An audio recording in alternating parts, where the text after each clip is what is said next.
Hi everyone, welcome to the video. Mi naitwa Arnold. Now today I wanted us to do something a little bit different. I wanted us to go through various social media platforms and look at some of the movie posts we come across, and I'll give you guys a quick reaction and my opinions on some of them. I find that this one would be a fun and interesting way of me sharing my thoughts and opinions about movies in the quickest time possible. Let's just wing it and see where it takes us. Without further ado, this is Movies Now Mosh. Thank you for clicking on the video. Let's get into it. Now we are going to start with Twitter, of course. Now, I really like this resurgence of this love for Speed Racer from 2007. Now, I've always liked Speed Racer. Of course, it was one of my brother's favorite movies from back in the day. We used to watch it constantly, and I've always thought it was great, especially from a visual storytelling standpoint. And the fact that this movie bombed in the box office back in the day, like, it's criminal, and I'm glad that people are coming around to it. Of course, Speed Racer was directed by the Wachowskis. Same people who directed The Matrix, Cloud Atlas, Jupiter Ascending, amongst other movies. One of the most popular directing duos in Hollywood. I usually say that Speed Racer is actually my favorite movie they've ever done. Apart from The Matrix, Speed Racer usually comes second for me. This one is really funny. I'm going to be honest. I thought these guys were brothers. Legit, I thought these two people were brothers. Rob Van Dam, the wrestler, and Jean-Claude Van Damme, the actor. Look at them. You can't blame me for thinking that these guys were actually brothers. And I'm glad that I'm not the only person. For me, when people say that they were so shocked when they realized that Kane and The Undertaker are not actually brothers, and that was their biggest shock in wrestling. To me, this one was my biggest shock in wrestling. Realizing that these two people are actually not even related. They're not even of the same race. That's crazy. Oh, we also got this physical media is greater than streaming. Of course, I agree. I know we live in a world where most people like streaming a lot, but I'm a huge champion for physical media collection. Of course, I have a brief collection of my own, and I think there's something good about watching movies on physical media that you can't get from streaming.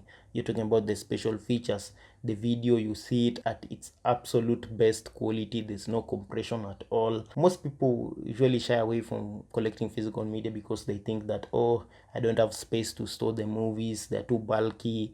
But on the flip side, streaming services usually have a downside. You have to pay them monthly subscription. Sometimes you pay the subscription and the movie you want to watch has been taken off the site. So there's a lot of drawbacks to streaming. It also has its advantages. I'm not going to say that streaming is the worst thing in the world, but I'm saying, like, if you like a movie so much that you are able to watch it multiple times, I think it's just good you get a physical copy of it. You'll get a much better experience watching it on physical media. Now, I've not checked out all of these formats. Laserdisc, I'm not even sure ka Laserdisc ilifika Kenya, I don't know.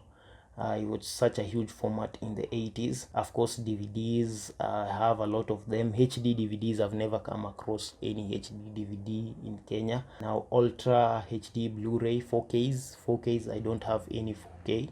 I'd want to have one in future. VHS is goated. Like, VHS was how we primarily watched movies back in the day. And then Blu-ray is really good because it's superior in terms of, like, the video qualities compared to DVDs. Says Mission Impossible is the greatest film franchise ever. Now, I don't know how I feel about that, but I would say it's one of the most consistently good film franchises currently going. Of course, one thing I like about the Mission Impossible franchise is I like how it became this kind of revolving door of great directors, each bringing their own unique style in each entry. Like, the first movie is intense, thrilling Brian De Palma experience. The second one is an over-the-top John Woo action movie. The third one is a J.J. Abrams early 2000s gritty action adventure. And then you got Ghost Protocol, which has that playful, campy tone of Brad Bird because he used to direct a lot of animated movies back in the days. It became this franchise where it's a blank canvas where every director comes on board and gives their own little flavor on top of it. But recently they decided to stick with one director. Most of the recent Mission Impossible movies have a consistent look, and it kind of like lost its luster in a way. I'm not saying they're bad. I think Rogue Nation and Fallout are really good. Kind of like lost that aspect of every entry is a new director bringing in a new flavor. I really wish they continued with that.